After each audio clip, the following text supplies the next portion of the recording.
Hello बच्चों, class 10th math real number के एक और वीडियो में आपका स्वागत है।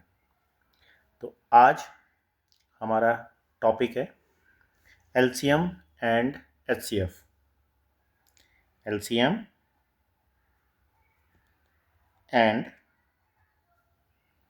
HCF.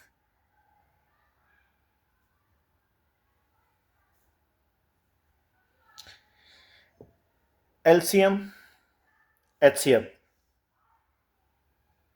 LCM mean least common multiple.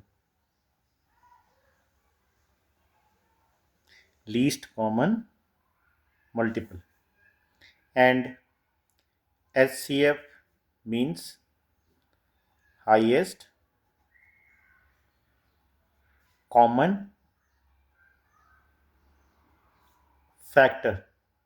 Highest common factor. LCM least common multiple, HCF highest common factor. अब ये जो दो शब्द हैं मल्टीपल फैक्टर, ये आपने छोटी क्लास में पढ़े हुए हैं। मल्टीपल का मतलब क्या होता है? टेबल। टेबल जैसे 2 का टेबल हो गया, 3 का टेबल हो गया, 4 का टेबल हो गया। ये हम बचपन से पढ़ते हुए आए हैं। मल्टीपल जैसे 2 के मल्टीपल कौन से हो गए? 2, 4, 6, 8, 10, 12 एंड सो ऑन। ये 2 के मल्टीपल हैं।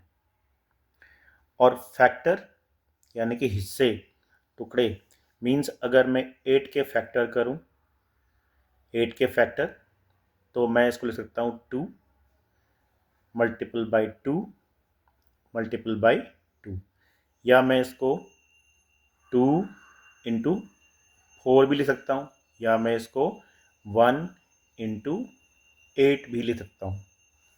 Means these are the prime factor while these are the general factor 2 into 4 1 into 8. We know that multiple और फैक्टर एक दूसरे के उल्टे होते हैं। मीन्स अगर 4 2 जा 8 है तो 8 के फैक्टर 2 एंड 4 हुए। मीन्स 4 2 जा 8, तो 2 और 8 के 4 और 2 को हमने मल्टीप्लाई करके क्या आया? 8 आया। तो 8 को कैसे तोड़ सकते हैं हम? 2 इंटू 4 करके। नाउ लीस्ट कॉमन मल्टीपल का क्या मतलब है? Least common multiple. Least common multiple, suppose that हमें कोई नंबर दिया हुआ है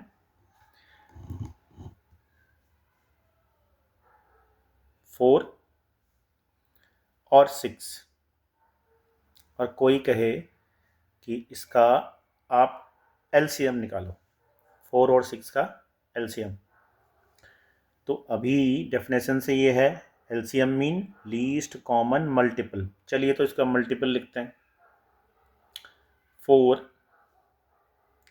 8, 12, 16,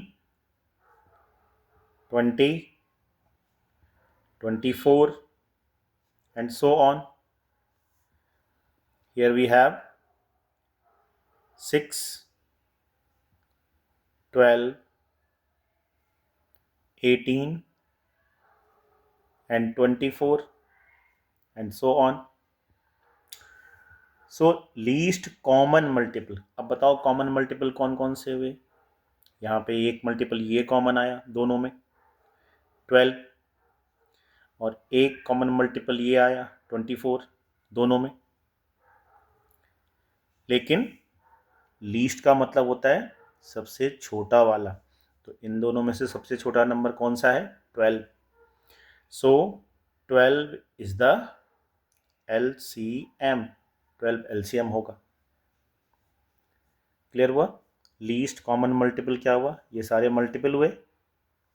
इनमें से हमने कॉमन मल्टीपल को देखा, 12 और 24 कॉमन मल्टीपल हुआ, और क्योंकि 12 सबसे छोटा मल्टीपल है इसलिए 12 4 और 6 का एलसीएम हो गया। अब बात करते हैं हम HCF की। HCF, HCF means highest common factor, highest common factor. Now let us take these two numbers 4 and 6. अब 4 के फैक्टर क्या क्या हुए, 2 इंटू 2, और 6 के फैक्टर क्या हुए, 2 इंटू 3। अब इन दोनों का कॉमन, हाईएस्ट कॉमन, जो इन दोनों में हाईएस्ट कॉमन है, हाईएस्ट कॉमन कौन सा है, 2। हाईएस्ट कॉमन कौन सा है, 2।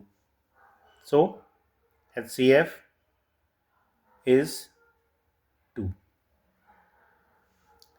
अच्छा, अब एक इंटरेस्टिंग चीज देखो कि LCM और HCF को आप कैसे पहचानोगे। HCF और LCM नंबर क्या दिए थे, 4 एंड 6, 4 एंड 6। सो HCF क्या आया था हमारा इसका, 2, और इधर LCM क्या आया था, 12। LCM 12 था, HCF 2 था। इसका मतलब ये जो 2 है वो इस 4 में भी शामिल है और इस 6 में भी शामिल है। 2 4 में भी शामिल है, 2 6 में भी शामिल है। इसका दूसरा मतलब क्या हुआ कि इस 2 से हम इस 4 को भी डिवाइड कर सकते हैं और एक 6 को भी डिवाइड कर सकते हैं।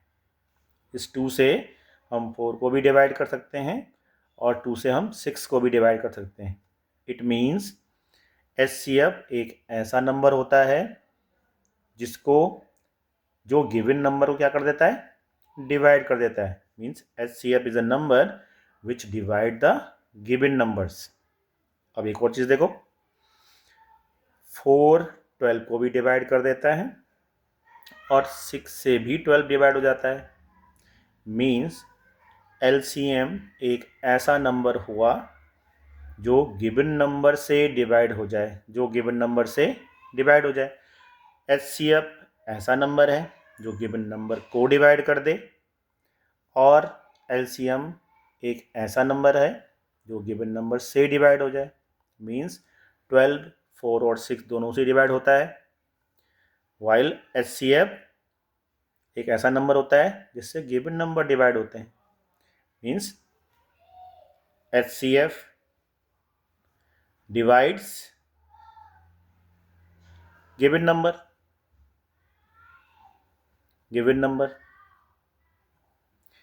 and LCM is divisible by given number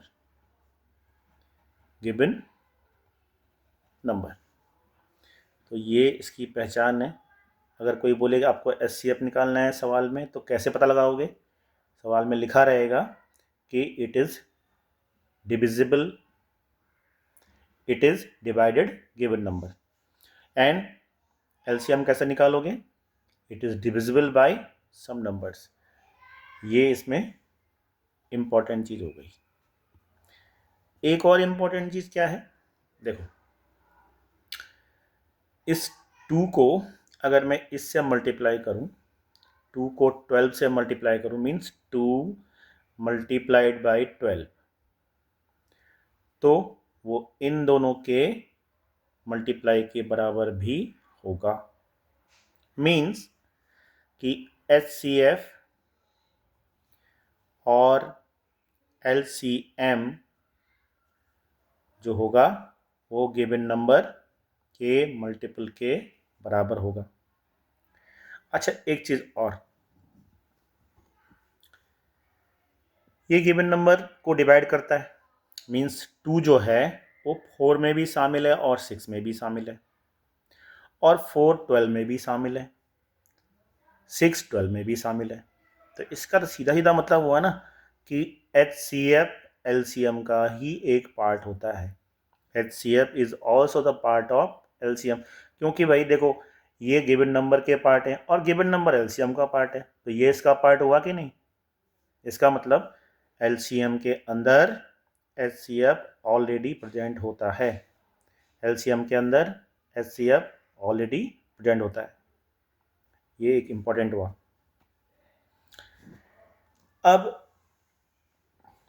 अगली बात हम करते हैं कि सपोज दैट आपके पास नंबर दिए हुए हैं 612 एंड 1314, 612 एंड 1314।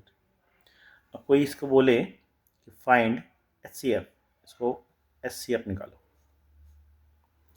तो HCF हम कैसे निकालते हैं, देखो इसमें फंडामेंटल थ्योरम ऑफ अर्थमेटिक जो मैंने अभी एक पिछले वीडियो में मैंने आपको समझाया था वो इसमें यूज होता है।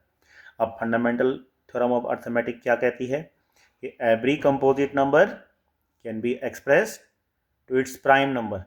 हर कंपोजिट नंबर अपने प्राइम नंबर में एक्सप्रेस कर सकते हैं। जैसे 612 है, अब 612 के हम फैक्टर बनाते हैं। 612 2 से डिवाइड करते हैं, 2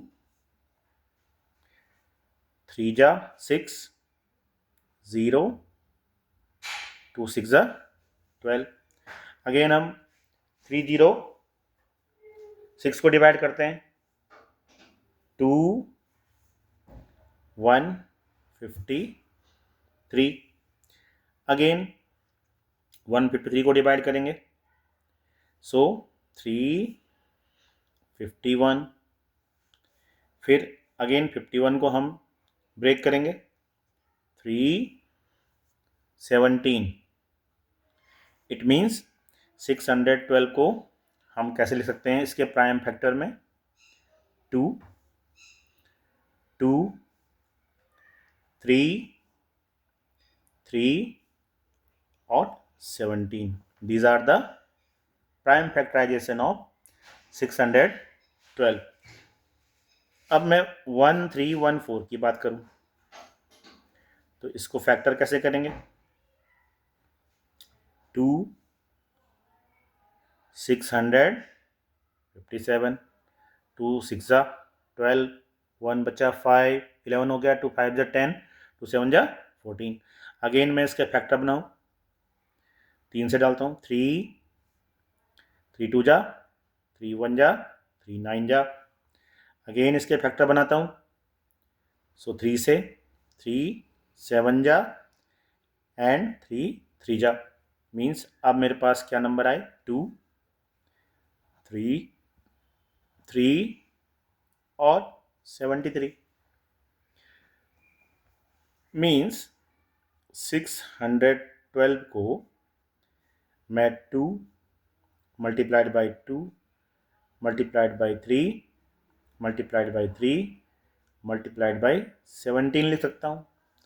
और इसी तरह से 1314 को 2 multiplied by 3 multiplied by 3 multiplied by 73 लिख सकता हूँ। नाउ HCF क्या कहता है, HCF is the highest common factor. These are the factors. These are the factors. And the common factor is 2. Here we have 3 and this 3 is also. So 2 into 3 into 3. That is 3 is a 9. 9 to the 18. 9 to the 18.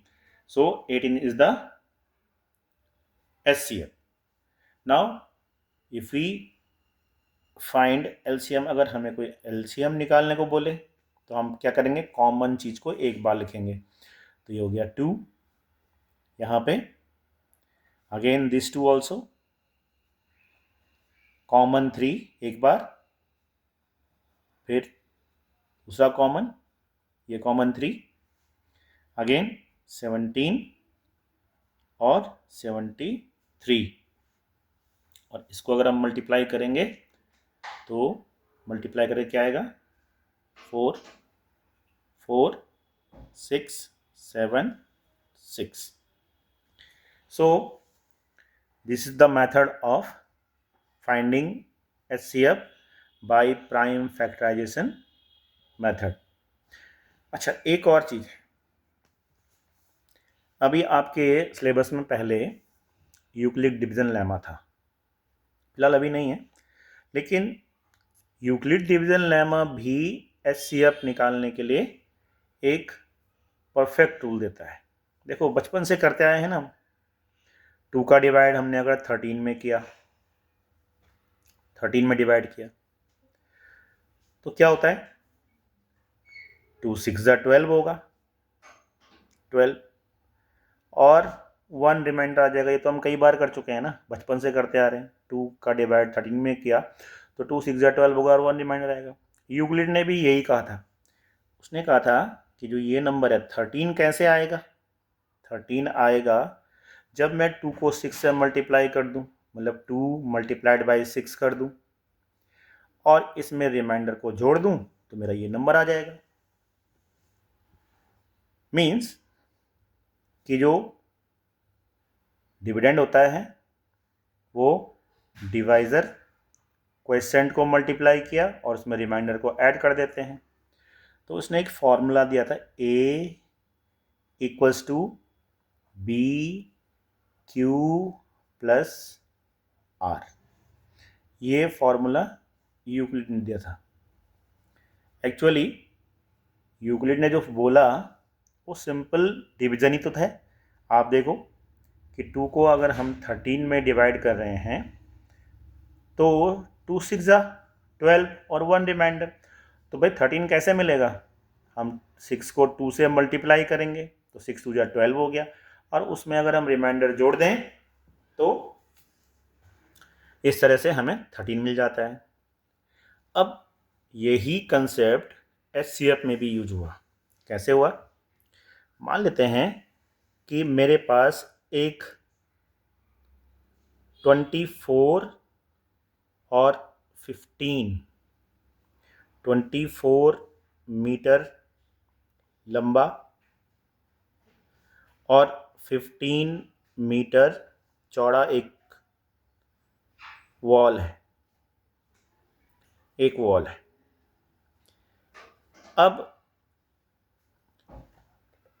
एक ये wall हो गई.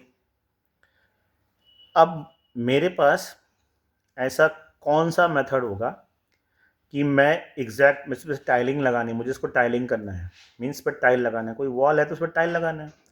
अब मेरे पास ऐसा कौन सा measurement होगा कि मैं बाज़ार से ऐसी कौन सी टाइल लेके आऊँ ताकि मेरी कोई टाइल कटे भी ना और कोई फालतू बचे भी ना, मतलब ना तो मेरे पास कोई टाइल बचे ना ही कोई टाइल मेरी वेस्ट हो जाए. तो इसी के लिए उसने, यूक्लिड ने एक नियम दिया था, उसी नियम का हम इसमें यूज करेंगे.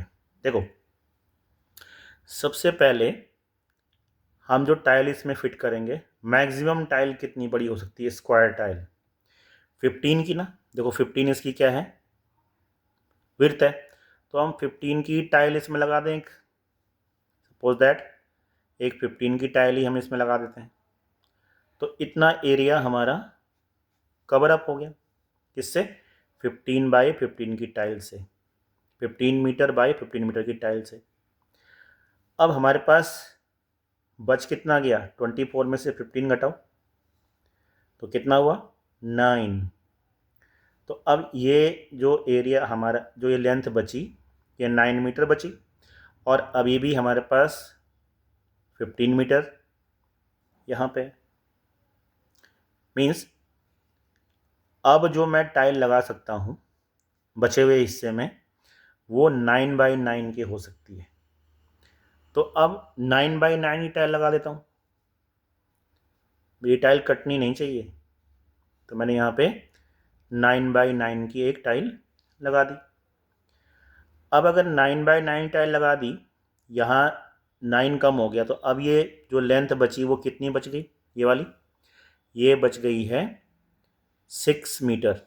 यहाँ से लेंथ क्या बच गई है 6 मीटर, क्योंकि 9 की टाइल लगा दी। अब 15 मीटर ये पूरा था, तो 9 यहाँ से चला गया, तो अब कितना बच गया 6 मीटर। अब जो मेरे पास मैक्सिमम टाइल साइज हो सकता है, क्योंकि अब ये भी 9 बचा हुआ है, ये 6 बचा हुआ है, तो अब मैं 6x6 की टाइल को यहाँ लगा सकता हूँ। तो मैंने यहाँ पे एक 6x6 की टाइल को यहाँ पे फिट कर दिया इस तरह से। ये 6 मीटर लंबी है, 6 मीटर चौड़ी है। तो अब जो रिमेनिंग पार्ट बच गया वो कितना बच गया 3, और यहाँ से कितना बच गया, क्योंकि 6 चला गया यहाँ से, तो अब 6 मीटर अभी भी यहाँ पे है, ये जो है यहाँ पे 6 मीटर अभी भी है। तो अब 3x6 का मेरे पास एक एरिया बच गया है। अब 3x6 का एरिया बचा, तो मैं उसको कितनी टाइल्स लगाता हूँ, 3x3 की 2 टाइल लग सकती हैं। तो 3x3 की मैंने क्या कर दिया, इसमें 2 टाइल लगा दी। मीन्स कि अगर मैं इस 6x9 के एरिया को 3 की टाइल से मिलाना चाहूँ तो कितनी टाइलें यहाँ पे आ सकती हैं। देखो 6 में कितनी टाइल आएंगी 2, और 9 में कितनी आएंगी 3। मीन्स टोटल टाइल कितनी हो जाएंगी यहाँ पे 1 2 3 4 5 6। ऐसी यहाँ पे कितनी टाइल होंगी 2 टाइलें होंगी, क्योंकि ये जो बच गया है वो कितना है 6x3 का। अब 6x3 में 3 3 की 2 टाइलें आएंगी। यहाँ पे आपकी 1 2 3 4 1 2 3 4 5 6 टाइल आएंगी। और इसमें 9x9 में कितनी टाइलें आएंगी 3 इधर और 3 इधर, ऐसी टाइलें आएंगी। मीन्स ये जो 15x15 है, यहाँ भी 3x3 की टाइल आ सकती है। 9x9 है, यहाँ भी 3x3 की टाइल आ सकती है। फिर जो बाकी बचा हुआ है 6x9 है, यहाँ भी 3x3 की टाइल आ सकती है। और ये जो 3x6 बचा हुआ है, यहाँ भी 3x3 की टाइल आ सकती है। मीन्स कि जो मेरे पास मिनिमम साइज ऑफ टाइल बाज़ार में होगा वो मैं कितना लाऊंगा 3x3 की टाइल लेके आऊँगा। इससे क्या होगा कि मेरी ये पूरी दीवार भी कवर अप हो जाएगी और मुझे कोई टाइल काटनी भी नहीं पड़ेगी। देखो थोड़ा आपको कंफ्यूज लग रहा है, देखो यहाँ पे समझते हैं। सबसे पहले मेरे पास 24 मीटर लंबी दीवार थी और 15 मीटर चौड़ी दीवार थी।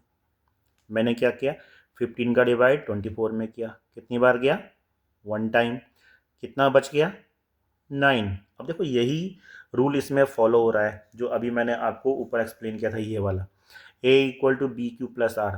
देख रहे हैं 24 15 इंटू 1 प्लस 9। नाउ अगेन अब मैंने क्या किया, इस 15 को इसकी जगह में रख दिया 15 मीटर, और इस 9 को इसकी जगह में रख दिया 9।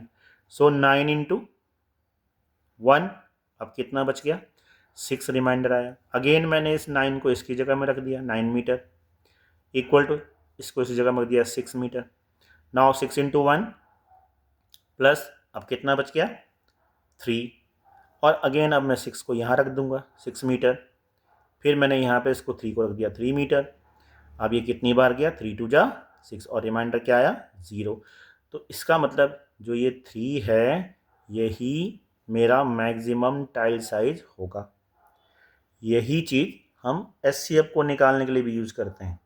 सपोज दैट हमें कोई 2 नंबर गिवन है 24 एंड 15, जो अभी मैंने नंबर लिए थे 24 एंड 15। अब 24 15 का डिवाइड मैं 24 में करूं, ये डिवीज़न मेथड हो गया। 15 1 जा 15, अब कितना बच गया यहाँ से 9। फिर 9 का डिवाइड मैं किस में करूं 15 में करूं, तो अब फिर से 1 टाइम जाएगा 9। अब क्या बचा 6, और 6 का डिवाइड मैं फिर 9 में करूं, फिर से 1 टाइम जाएगा 6, अब क्या बच गया 3, और 3 का डिवाइड में 6 टाइम, तो ये 2 टाइम गया। अब यहाँ पे रिमाइंडर 0 बचा, मीन्स 3 जो होगा वो इन दोनों का क्या हो जाएगा, HCF। जैसे कि अभी मैंने पीछे टाइल वाले क्वेश्चन में समझाया था कि हमें मैक्सिमम टाइल साइज क्या चाहिए होगा, 3/3 का चाहिए होगा, इसलिए 24 और 15 का HCF क्या हो जाएगा 3। तो ये जो HCF निकालने का प्रोसेस है इसको बोलते हैं लॉन्ग डिवीजन मेथड। HCF कितने प्रकार से हम निकाल सकते हैं, लॉन्ग डिवीजन से, प्राइम फैक्टराइजेशन से, और यूक्लिड का मेथड जो अभी मैंने आपको समझाया था, कौन सा वाला, ये वाला मेथड जो मैंने ये समझाया था इससे। अब क्योंकि यूक्लिड का जो सिलेबस में अभी है नहीं तो स्टूडेंट इसको अप्लाई नहीं करेंगे, लेकिन 2 मेथड कौन कौन से हैं, 24 और 15 को हमने क्या किया, प्राइम फैक्टर से भी कर सकते हैं। देखिए 24 को 2 2 जा 4 2 जा 8 3 जा 15, और यहाँ पे 3 5 जा 15। अब HCF निकालेंगे हम इसका, HCF, तो HCF क्या होता है, कॉमन होता है, तो कॉमन क्या है यहाँ पे 3, तो HCF क्या हो गया 3। अब यहाँ पे देखिए ये लॉन्ग डिवीजन मेथड में इसमें क्या है, 3 ने जब 6 को डिवाइड किया तो ये कम्प्लीटली डिविजिबल हो गया, तो यहाँ से भी क्या आया 3। तो this method is called long division method for HCF, और इसको कहेंगे prime factorisation method of HCF। अब एक और सवाल हम करते हैं जो अक्सर NCERT में पूछा जाता है, वो क्या है कि सपोज 2 नंबर हैं A और B, A और B। अब A नंबर डिफाइन किया हुआ है x to the power 3, y to the power 4, z to the power 2, इस तरह से। और दूसरा नंबर डिफाइन किया हुआ है x y to the power 3, z की पावर 3। और अब कोई आपसे ये पूछ दे कि भाई इस A और B का HCF क्या होगा, HCF ऑफ AB क्या होगा, या LCM ऑफ AB क्या होगा, HCF ऑफ AB क्या होगा, या LCM ऑफ AB क्या होगा। तो एक चीज़ ध्यान देना है आपको कि जब हम HCF निकालेंगे, HCF, तब हम जो वेरिएबल की लोएस्ट पावर को देखेंगे। जैसे यहाँ पे x की पावर कौन सी है 3, यहाँ पे x की पावर कौन सी है 1, सो हम x की पावर 1 को प्रेफरेंस देंगे। यहाँ y की पावर कौन सी है 4, यहाँ y की पावर कौन सी है 3, तो हम y की पावर 3 लिखेंगे। z की पावर 2, z की पावर 3, लोएस्ट पावर कौन सी है z की पावर 2। तो इन दोनों नंबरों का जो HCF हुआ वो हुआ x y cube z square, और LCM में हम हाईएस्ट पावर को देखेंगे, तो x की हाईएस्ट पावर कौन सी है x to the power 3, y की हाईएस्ट पावर कौन सी है y टू द पावर 4, और z की हाईएस्ट पावर कौन सी है z टू द पावर 3। तो इनका LCM क्या हो गया x cube y to the power 4 z cube. तो LCM HCF इस तरह से निकाले जाते हैं। तो दोस्तों आशा करता हूँ कि आपको मेरा ये वीडियो पसंद आया होगा। मिलते हैं अगले वीडियो में, तब तक के लिए जय हिंद।